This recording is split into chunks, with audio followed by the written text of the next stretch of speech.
Iran Israel উত্তেজনায় কূটনৈতিক ঝড়, পুনরায় যুদ্ধ শুরুর সম্ভাবনা নিশ্চিত।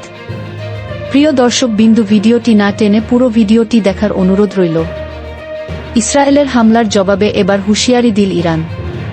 ব্রাজিলে অনুষ্ঠিত ব্রেক্স প্লাস সম্মেলনে ইরানের পররাষ্ট্রমন্ত্রী আব্বাস আরাগচি সাফ জানিয়ে দিয়েছেন, ইসরায়েল যদি জবাবদিহির আওতায় না আসে তাহলে শুধু এই অঞ্চলই নয়, পুরো বিশ্বকে এর পরিণতি ভোগ করতে হবে।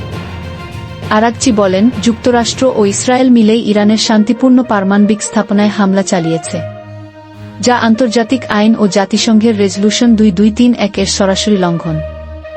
তেহরান এই সম্মেলন থেকে কূটনৈতিক সমর্থনও পেয়েছে। ব্রেক্স প্লাসের একটি দেশ একযোগে নিন্দা জানিয়েছে এই হামলার। বিশেষ করে যুক্তরাষ্ট্রের চালানো বোমা হামলাকে দেখা হচ্ছে ইসরায়েলের যুদ্ধের সরাসরি মদদ হিসেবে। পরিস্থিতি এখন উত্তপ্ত, আর আন্তর্জাতিক পর্যায়ে বাড়ছে উদ্বেগ।